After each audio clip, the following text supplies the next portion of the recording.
Day 766 of the Ukrainian War Map, also known as the Russo-Ukrainian War. Juzzie here, and today is another update as I take a simplified and down-to-earth approach to some of the most important happenings on the ground in Ukraine. So, starting off, we'll take a look at the Russian losses, as currently Russia sits on more than 442,000 military personnel losses, which represents an additional 650 in the past day. Then as for Russian hardware losses, 15 tanks, 20 APVs, and a whopping 44 artillery.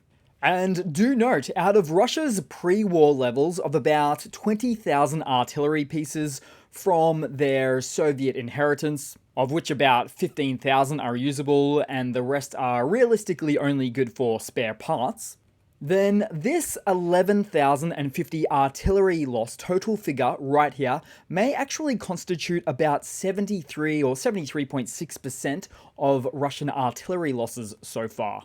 Now, this calculation doesn't account for a few things, including newly produced Russian artillery platforms, which to date we've not seen, or doesn't even account for the likelihood that Russia has even less than 15,000 mechanically sound and operationally deployable artillery systems. But I'll tell you what, in this war's history, when Russia's casualty figures hit about 200,000 personnel losses, and therefore 100% of their initial military personnel investment into their full-scale invasion of Ukraine, then almost at that exact point, Russia all of a sudden called for a partial mobilization. It was just like clockwork. So in other words, something's gotta give when Russia hits a 100% loss figure of any metric you see here. But the only problem for artillery hitting a 100% loss rate, well, there's really no more from where they came from. So it's not a good spot to be in. Then we'll head across into the map today as overnight multiple Russian Tupolev Tu-95 long-range strategic strike aircraft were airborne as Russia fired salvos of missiles and drones into Ukraine. Now, in total, 18 targets were shot down by Ukrainian air defenses, but I'm starting out in Russia for this segment because it's worthy of a mention that as current, Russia's Tu-95 aircraft are operating exclusively from the Olenya airbase in the Murmansk Oblast, which is roughly 2,000 kilometers away from Ukraine. And the reason why they're stationed so far away is because practically every other usable airfield right now in Russia is dangerously in range of Ukrainian drones. Which means these tired old Tu-95 airframes need to position themselves farther away from the closer airfield positions for said safety reasons.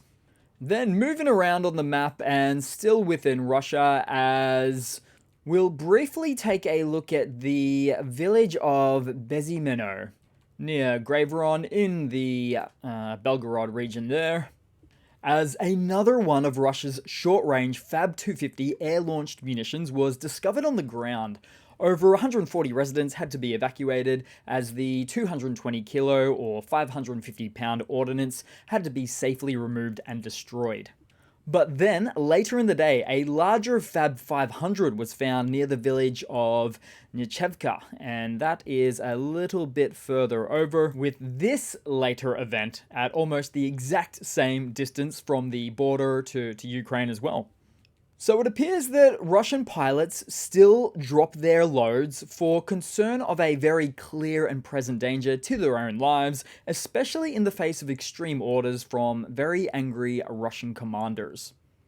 Then into the Ukrainian map today, no changes to really speak of as for today, although yesterday, Russian forces did advance to the village of Pervomayeska. So there it is. Then as for northwest of Avdiivka, Russian forces are still concentrating efforts on Berdichi, where we did in fact see some fully unmanned drone combat operations, or indeed engagements, with a Ukrainian quadcopter ramming into a Russian grenade launcher mounted land-based drone vehicle which got stuck in the terrain near to a large Russian scrap heap.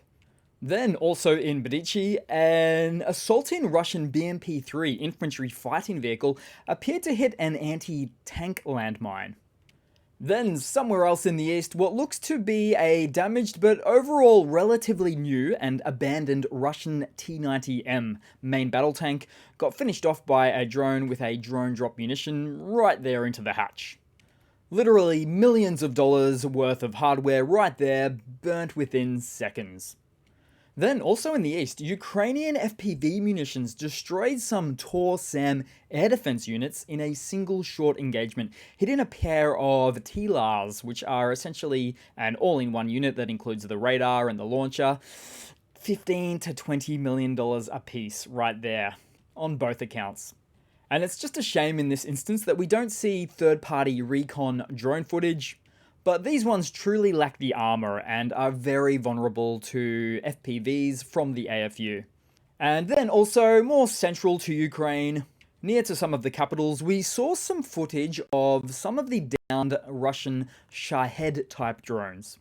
One taken down via a Browning M2 MG, and the other fairly quite well preserved, safely landing through means of Ukrainian electronic warfare systems. Then momentarily, we'll head down across to the Black Sea and the Crimean Peninsula, as the Russian military has withdrawn nearly all its major ships from ports in occupied Crimea, following successful Ukrainian strikes on the Black Sea Fleet, according to Navy spokesperson Pletenchuk. Now, only the rocket carrier Cyclone remains, which Pletenchuk described as a loser, and that it hasn't launched a single missile since. And as such, Russia began redeploying the fleet to Novorossiysk just last year after the devastating attacks, including a missile strike on the Sevastopol HQ back in September. Then, as of early February this year, 33% of the Russian Black Sea Fleet's warships had been disabled, and in many cases destroyed. But then, much more recently than that, UK intelligence has reported that they identified 4 barges positioned at the entrance to the Black Sea Fleet facility of Novorossiysk, all in an effort to enhance the defenses of the port against attacks from Ukrainian unmanned surface vessels. And bearing in mind that the absolute shortest distance from, say, Odessa, Ukraine, across to Novorossiysk is about 700 kilometers. And there is many ways to skin a cat, a horrible expression, but one such way is to effect change through Ukrainian naval upgrades, as we saw just a couple of months ago with Ukrainian unmanned naval drones that were capable of firing multiple rockets from a distance. See, just when you think you thought of everything, a bit of extra Ukrainian innovation comes along. But to be fair, with the inclusion of silicon chips from Taiwan, old rockets from Soviet Russia, and likely a sprinkle of intellectual property from the West.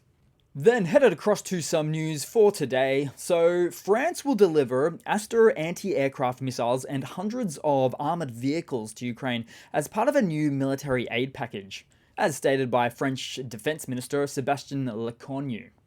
The package aims to address Ukraine's air defense shortage and provide mobility for troops along the extensive front lines. Now, the missiles are the Aster 30 variants, which were first developed in the 90s and are designed to counter more sophisticated air threats, including ballistic missiles, and are capable of engaging targets, including aircraft, at ranges of up to a whopping 75 miles or 120 kilometers. And Ukraine can indeed fire these surface-to-air missiles due to the previous receiving of the SAMP-T air defense systems, thanks to a joint effort by France and Italy. Then, as for the French-built armored personnel carriers, they are the VAB APCs, aka the Véhicules de l'Avant Blindé, which are many decades old, although the point France was making here was to stop throwing away decommissioned weapon systems and give them to Ukraine instead.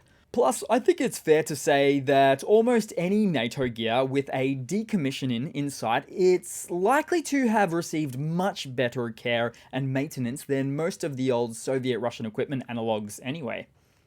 Then in some other news, the Czech-led effort to secure artillery shells for Ukraine still lacks funds, says Estonian Defense Minister Hanno Pevkur. The initiative aimed to purchase some 1.7 million artillery shells outside of Europe, with contracts for 1 million shells reportedly concluded last week. But Pevka's comments seem to cast doubt on this, although he may be referring to the remaining 700,000. And it's also been reported that at least a portion of those first 1 million shells have already been fast-tracked for delivery in early April. Then in some Russian hardware news updates. So, Russian forces brought or continue to bring along a large number of mannequins to the front lines, hoping to pass them off as actual soldiers so that Ukrainian artillerists waste shells on them, but also in an attempt to reveal Ukrainian positions. But in the age of high-resolution drone imagery, these, what I can only describe as mostly the bottom half of red mannequins, doesn't make for quite the trap that the Russian soldiers would have perhaps hoped for. Then, in some other big news, in an interview with Die Welt, Polish Prime Minister Donald Tusk warned that Europe is in a pre-war era, a situation unseen since 1945. He emphasized the need for increased defense investment amid the ongoing Russian threat and uncertainty surrounding US support. Tusk also stressed that, quote, literally any scenario is possible, and urged Europe to become independent and self-sufficient in defense. Now, his comments come amid some recently heightened tensions as Polish and Allied aircraft scrambled in response to a massive Russian missile attack on Ukraine the other day, with some of those missiles passing through Polish airspace for about 40 seconds. And after all, Polish airspace is NATO airspace, so his stern words carry a lot of weight to them. Then moving across to something I might consider a Russian military mobilization blunder segment. So Russia's next biannual military conscription drive is commencing, but this time calling up an above average 150,000 citizens aged between 18 to 30 years old who are not already in the military reserves to join the military service. And this whole process should be effectively for conscript training and development to add to Russia's reserves. But in reality, all too often we hear stories of legally conscripted Russian citizens that turn into illegally drafted or mobilized personnel for Russia's war in Ukraine. And so this document states that the leaders of the Russian military and related government agencies must make sure everything is done according to the law, but quite often lines like those are just for show, all in an effort to maintain political support for the Kremlin and crush any dissenting opinions to the contrary. And in the end, we're looking at another situation of something like another day, another exacerbating circumstance of Russia's ultimate democratic collapse. But hey, it should be fine, as after all, 87% of Russians supposedly voted for this anyway. Then headed across to a super quick funny to round it all off for today, guys. So they're calling it the Great Buhunkacide, or at least I'm calling it that anyway, as we've recently seen quite the shoot-up of many Russian hardware losses, not the least of which are the Scooby-Doo Buhunka vans. And as with the daily stats, we see it every day, with, for example, this miraculously lucky Russian Buhunka Scooby-Doo van driver able to film the fallout from the destruction of his own high-tech Buhunka military van, which was destroyed as a result of a Baba Yaga heavy drone munition drop. And you know, sometimes we get complacent about the fact of Russia using these types of vehicles as a mainstay in their military makeup. The world's second army right there, folks. So that's it for today, guys. Thanks again for watching. Please continue to like and comment. Thanks again for all of that and your support, and I do hope to see all of you guys there in the next one. Cheers.